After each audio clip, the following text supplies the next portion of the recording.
I am open to the possibilities, and I am open to the possibilities of a life that is meant to be lived by me. I am open to the possibilities. I am open to the possibilities of a life that is lived beautifully by me.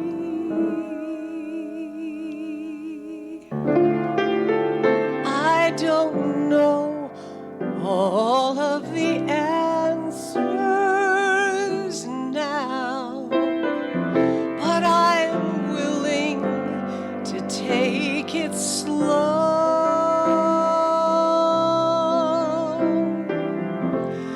I believe something is calling me where the path will lead. You and I don't know. I am open to the possibilities.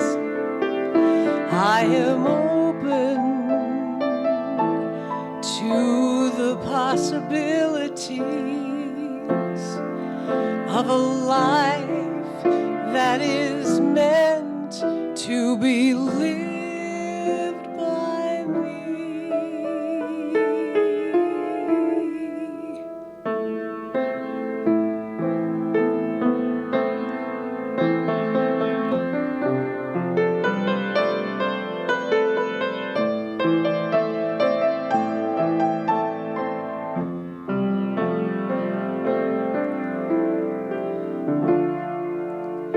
There's a road ahead as far as I can see.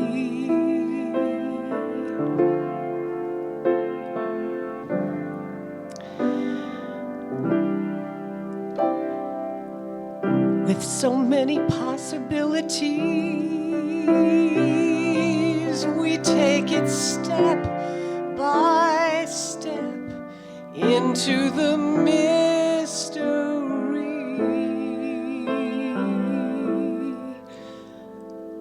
I surrender, I surrender. I am open to the possibility. I am open to the possibility of a life that is lived and meant to be. I am open.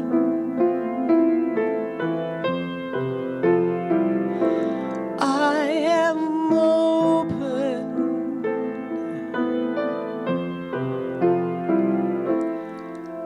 I am open. I am open.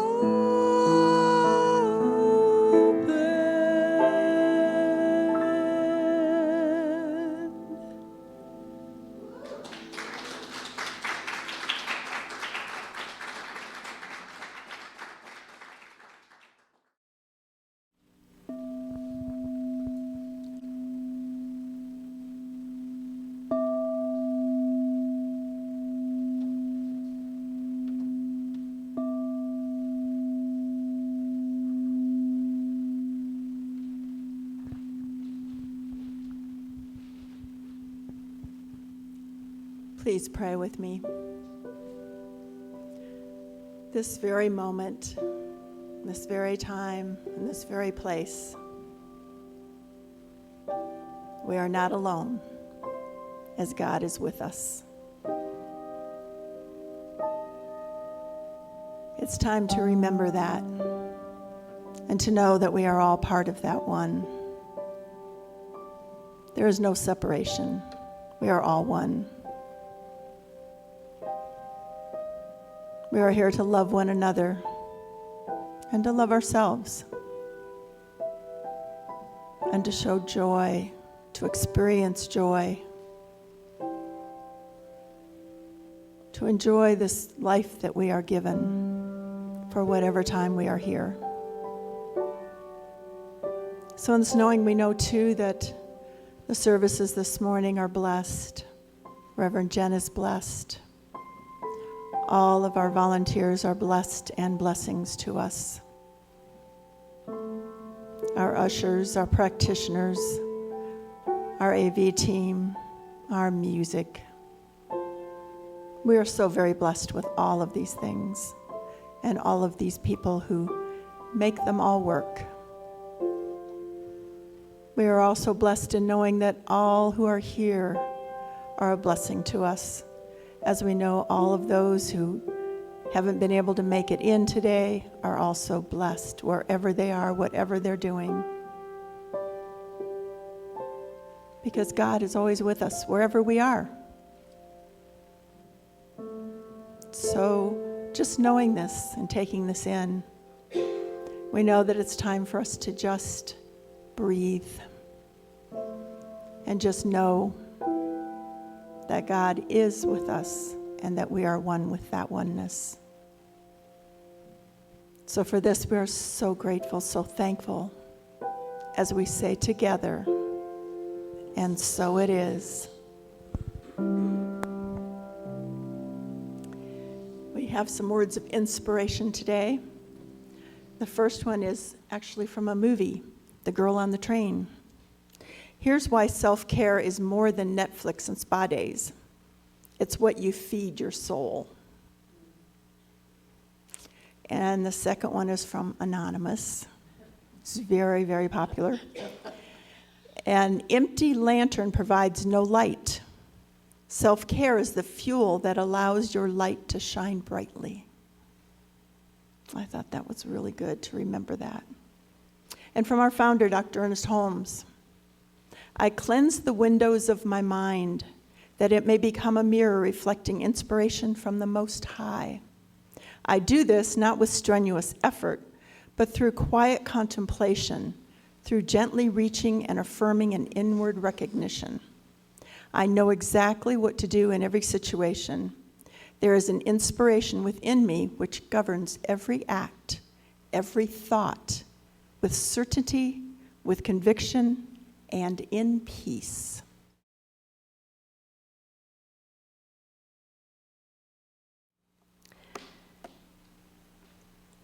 We're going to focus on self-care for the entire month of June. Why? Because we don't pay attention to self-care as much as we possibly could or should. So we're going to talk about it quite a bit for the next couple of weeks. I think many of us are challenged with this entire concept because we've been told since we were children that if we want something for ourselves, that's selfish.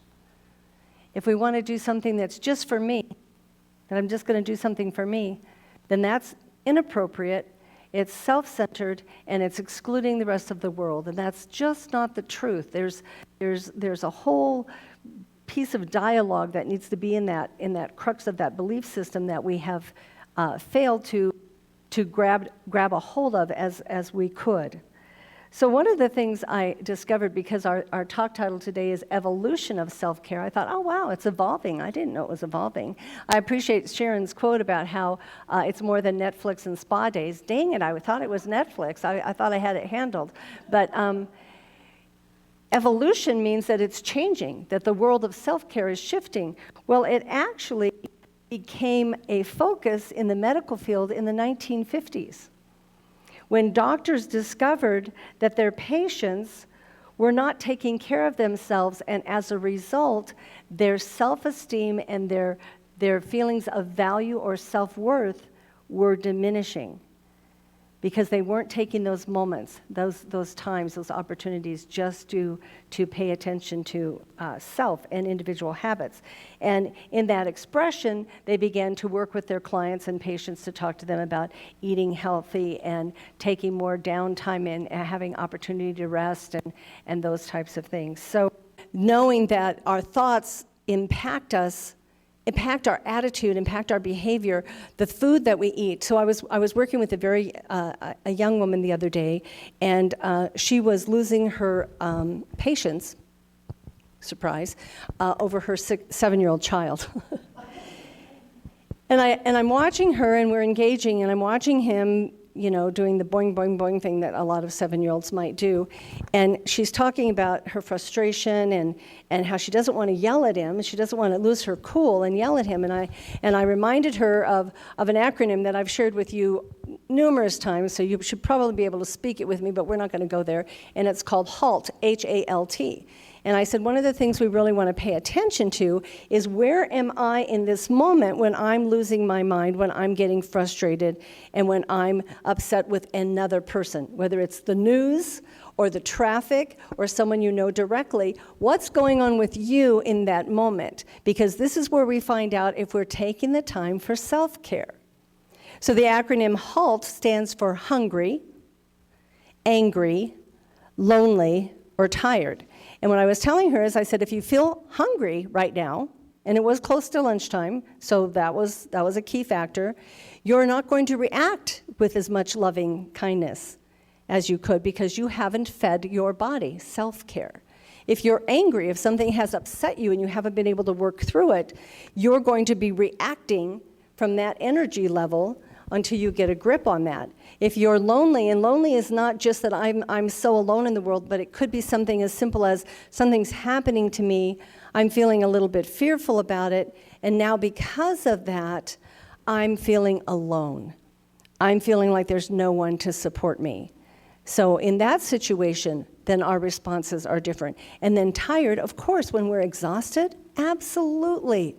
Are we going to respond differently? So these are just some key areas to look at where we want to look at, have we taken care of ourselves first? Because if I haven't, even as a young mom, it's going to be challenging to interact with a 7-year-old child who clearly is not tired and has plenty of energy and is, just going gangbusters. So that's just something that we want to think about.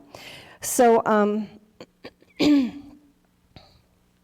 our founder, Dr. Ernest Holmes, gives us this quote: "We must come to believe that at the center of their lives there is a wholeness, and we should think of the mind as the door through which it enters. Therefore, we should be very careful to guard what comes into our mind from the opinion of others, and to regulate what comes into it from any source." So, again, Sharon had mentioned a quote from Holmes where he talked about the windows to the soul. And now here he's talking about the door to the mind. What are you opening the door to? What are you allowing to come in and impact your mind, your thought process, your psyche? And today we have to be so cautious and conscientious because it can happen in a second by just picking up your phone and something flashes up on that phone and now you've seen something that is horrific or traumatic or disgusting, if you will, and now you can't get it out of your head. And so that's kind of what we're talking about here, is that whole place of looking at ourselves and knowing that there is a level of wholeness that we can maintain for ourselves, but we are the guards. We are the gatekeepers for the mind and the heart, and we have to pay attention to what we allow in. What a simple concept. And yet it can be so challenging. So just think about it for a second. Any moment in time where you saw something that you really didn't want to see.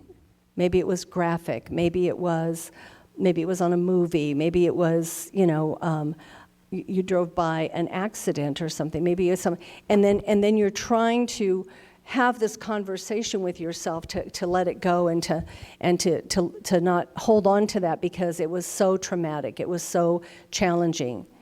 And we're in the world where everything is shown to us. The filters are gone. I don't know if you noticed, but they're not here anymore. We don't see big disclaimers on the television set that says what you're about to see could be graphic in nature. A lot of times it's just kind of there and you have to kind of decide if you really want to look at it or not. Social media is more challenging because there are less filters. And I see some posts where the screen is kind of blank and it says that this content has been removed. And I'm thinking, oh, thank goodness. Because whatever it was, I don't think I wanted to see it anyway. So we're oversharing, bless our hearts. And we do that for a reason, and we do that for a purpose, but some of us are too tender-hearted, maybe, tender-minded, to deal with a lot of that stuff that just gets filtered into us.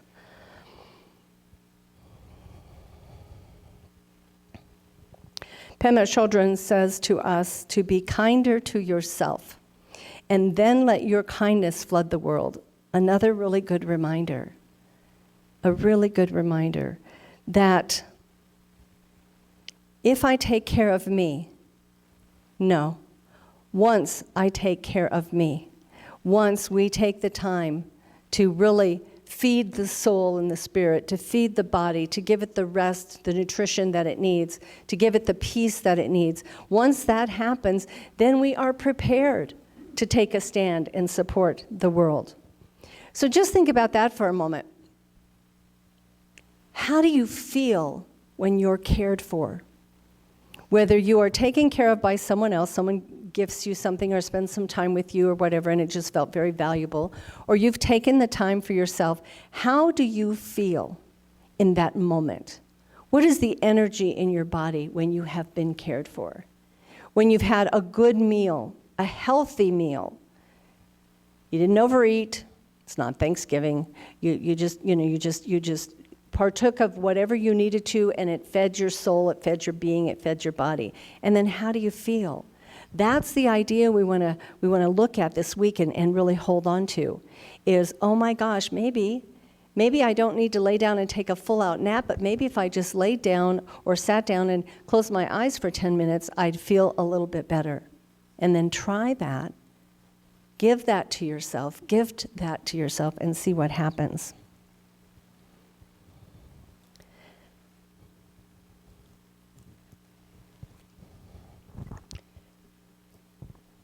Dr. Holmes also tells us this: I am perfect, no matter what my appearance may be. I love it. I love this quote from Dr. Holmes. No matter what my appearance may be, we use the terminology in this philosophy a lot. You are perfect, whole, and complete. We throw that around like candy. We don't even think about it. We just say we call that jargon. We say it all the time. Nobody thinks about it. What in the heck does it mean? If I am in so much pain I can't function, if I have done something and my digestive system seems to be out of whack, how can I buy into your story that I am perfect, whole, and complete? Well, what we're talking about here is the perfection in spirit. Divine perfection in the eyes of God. Spirit does not see our flaws. Spirit does not see the color of our hair. Even though we were created in all this unique, wonderful diversity of who we are, Spirit isn't focusing on that. In the eyes of the divine, we're perfect. No one of us was created imperfect. We've tried to make that so. We've put a whole lot of stuff out there about that. Some cultures even had challenges with children who were born and didn't look the way that they thought they needed to look, have that perfection about them. But that's not what we're talking about here. We're talking about the fact that everything in God's world is perfect. So this week I want us to really focus on this. Everything in God's world is perfect. That means that we have the freedom to see the world through the eyes of God. We have the freedom to do that. That means we can be free from judgment, criticism. We can be free from the portrait that has been painted for many of us of the God of the Hebrew Scriptures. And I can't say that the Hebrew Scriptures are at fault, so don't hear me say that. But the interpretation of those stories and how those were fed to me as a young child told me that I was far from perfect and I would never, ever be perfect. And so to think about that when you're interacting with someone and something comes up about religion, or something comes up in a conversation about a belief system, and we want to turn them around and we want to convince them that we know what we're talking about, and sometimes it's not about that. Sometimes it's just about honoring the fact that this individual has come from a different belief system and might not understand it quite the way we do.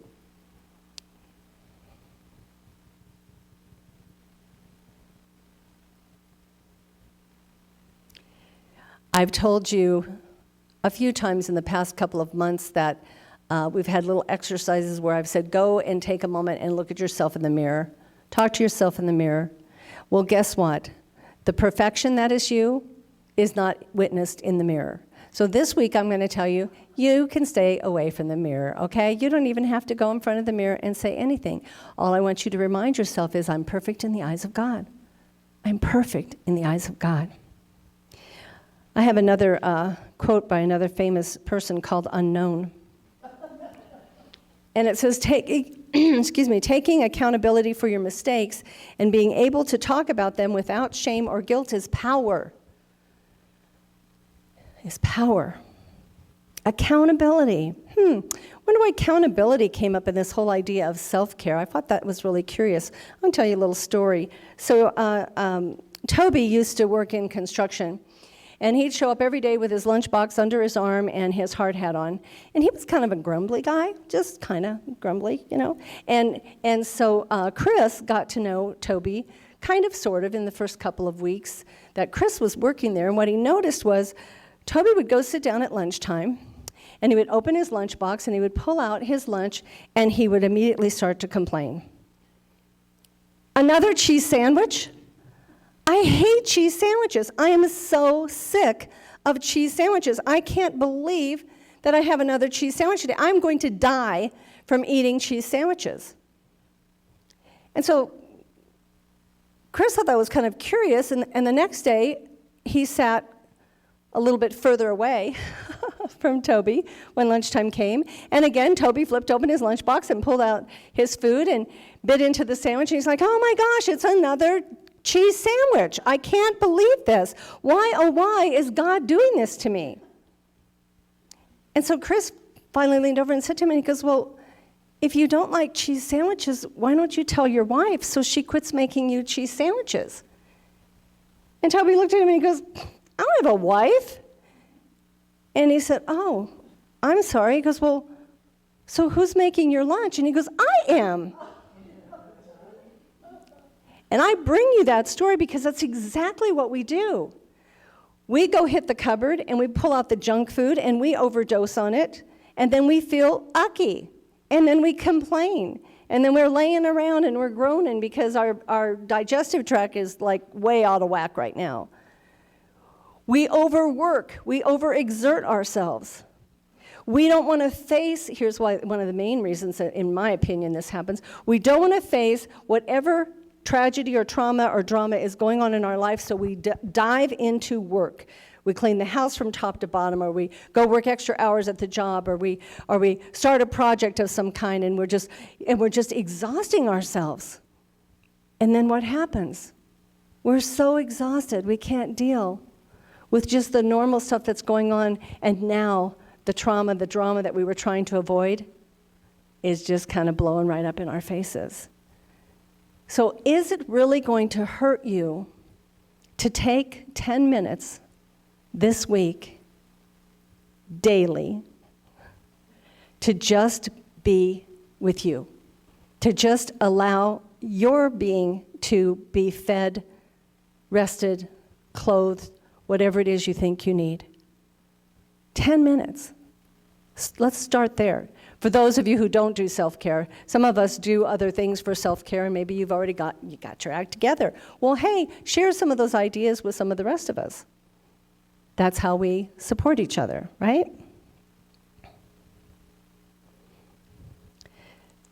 Accountability is not about blame. Accountability is about, what did I do to get here? What was the contribution I made to my life, to my decisions, to my behavior, to my habits, to whatever that got me to this moment in time? Okay, I see what that is. I'm going to adjust that so I don't have to do it this way again. That's what accountability does for us. It helps us to truly shift and change. I have a quote here from Audre Lorde. Caring for myself is not self-indulgent. Caring for myself is an act of survival. It's really not that difficult to give ourselves what we need. And it's a process that we can learn very easily. We simply get to be in that space of being aware, moment by moment, and asking, is there something I need right now? If I'm having a conversation with someone and I'm starting to feel that I'm agitated, I absolutely know it has nothing to do with who I'm talking to. It has something to do with what's going on with me. Perhaps the person I'm talking to made a statement that reminded me of someone who really agitates me. There's that possibility. But again, just to be in that accountable process of who am I and how am I showing up right now and what am I doing in the world? And am I really giving that time and support? Because we talked all last month about shining your light. All last month we talked about how we need to shine our light. Sometimes our light isn't ready to shine out to the world because we need to do some self-work first. That's okay. That's absolutely okay. Charles Fillmore said, "Do not put all your enthusiasm into teaching, preaching, healing, and helping others. Help yourself." Many enthusiastic spiritual workers have let their zeal to demonstrate truth to others rob them of the power to demonstrate truth for themselves. We have a lot of people in our philosophy who have reached burnout. Many are ministers, quite a few are practitioners, but probably the largest number in that group are volunteers. It's so easy to get caught up in what you want to do for your community and what you want to do for others and to lose sight of what you need for you. So my encouragement to all of us this week is to take that time to pay attention. And I loved this because it says we have a tendency to put everything we can into the teaching, the preaching, the healing, and the helping of others. Yes, we can do that. And we get to find that balance. I worked with a minister many, many years ago, and I told her, when we got to that point of what do you want prayer for, I said, I want prayer for balance in my life. Now, we'd been talking for an hour. I never used that word once in the conversation we had, but when she said, what would you like for prayer, that's what I wanted. And she said, okay, well, that's great. What does that look like to you? And I said, I have no idea. I've never had balance in my life. And she said, well, then how do you know you don't have it? And I said, I don't know. People keep telling me I don't have any balance in my life. But it was such an interesting concept. Take a minute. What is it you want? What is it you desire? What is it you need? What does that look like? Because if you can't identify it, chances of it just showing up in your world are a little bit slimmer than they would be if you can identify it, if you can talk about it. So let's look at this and not come and face each day during the month of June with an empty cup, with that inability to give to anyone because I've already emptied my cup and I don't have anything more to give you. I found a really cute story about two little boys years ago, and they got into the cookie jar, and there were 4 cookies in the cookie jar. So the oldest brother took 2 of the cookies and gave them to the younger brother, and then he took 2 cookies, and then they both ate their cookies. And the little brother wanted another cookie. And he started kind of having a fit, and he was upset with his brother, and he kept asking him and begging him. And finally, the older brother looked at him and he said, "I'm sorry. There's no more cookies. I can't give you what I don't have." What a concept. I can't give you what I don't have. With that knowing, then we get to allow one another to take that time away, to take that space, to take that breather, to take a week off or a weekend off or a month off or a year off or whatever it takes, because we know that we can't give what we don't have. And this is the quote, one of the quotes that Sharon also shared today: "An empty lantern provides no light. Self-care is the fuel that allows your light to shine brightly." When we go into that place of self-judgment and self-demeaning thoughts, and these are coming into our head, we are emptying out the fuel in our body. The negativity drains us, takes away from us our stamina, our willingness and ability to combat the issues and the challenges of the world and to face the challenges head on.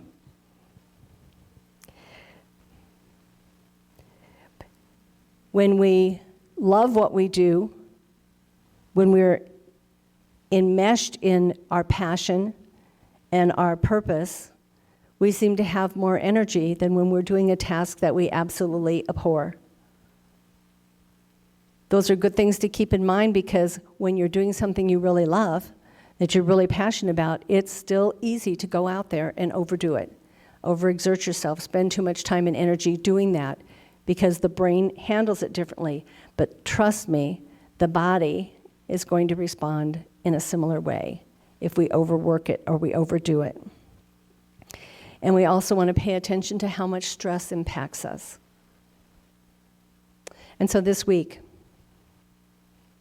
my reminder to you is to take care of yourself.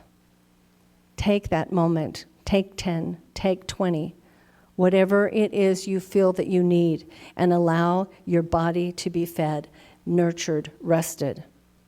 And then once we've replenished that supply of energy, then can we step in and support the rest of the world and others in the world. And we can open our arms wide up, and we can greet others with love, genuine caring, because we're on target. We've got it together.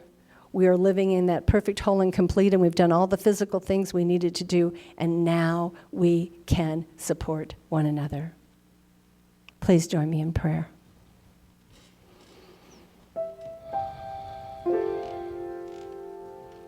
What I know right here and right now is I know that there is a power. There's a power that permeates all life, and I call it God. Spirit, universal wisdom, divine idea. I know this power is here today. It is with every single person in this room. It is with every single person who sees this video online. It's with all people everywhere. Just in that space, in that presence, waiting, allowing us to reach out and connect. And knowing that this power is always here and it surrounds us and fills us, we know that we are never alone, that we are accompanied by that energy of spirit, always, in all ways. And so I know this week we take the time to focus on self-care. We take the time to replenish our bodies, our beings, our minds, our emotions, because of self-love and that desire to nurture the self so that we can be stronger and more resilient, and we can be in that place of love and support, not only for ourselves, but for others. And so right here and right now, I call all people blessed. Wherever they are, whatever they're doing, however they worship or choose to acknowledge a higher power, all are blessed. And this week, I turn my attention to seeing everyone through the heart and the eyes of God, of Spirit, accepting, loving, embracing, calling it all good and calling it all perfect. And so right here and right now, we just let this go. Turning it over to the law of mind where Spirit always says yes. We release these words, we let go, and we say together, and so it is.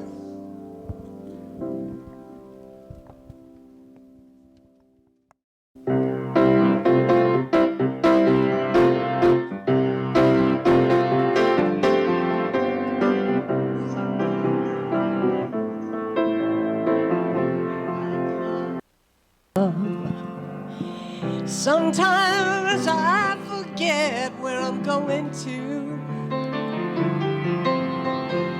Sometimes I can't find my way. I wonder if you don't feel that way sometimes too.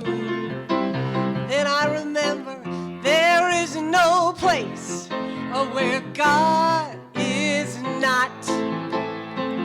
There is no place where God is not. There is no place where God is not. We gotta remember all that we've got. Is that right? Hey, yeah. Sometimes I believe what I see. Sometimes I perceive what I see. Sometimes I just feel like I lose my way. And then I remember what to say. I remember there is no place where God is not.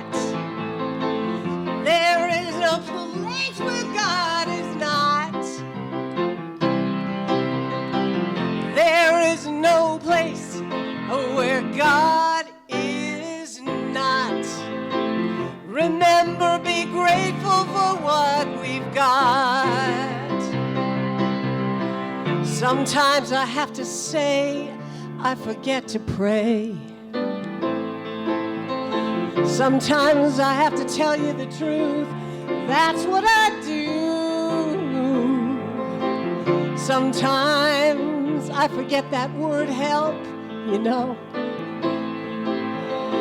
And sometimes that's the way Spirit is heard.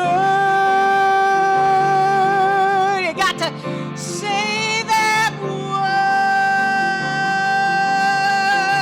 Oh, remember, there is no place where God is not. What do you think?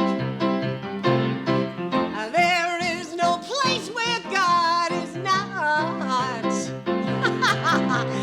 And there is no place where God is not. All right. We're gonna remember all that we've got, yeah? Remember what we've got. Gratitude, attitude. There is no place where God is not.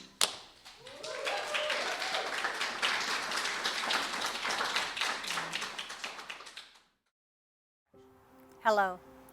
I'm Reverend Jenn Wilde, Senior Minister for New Dawn Center for Spiritual Living.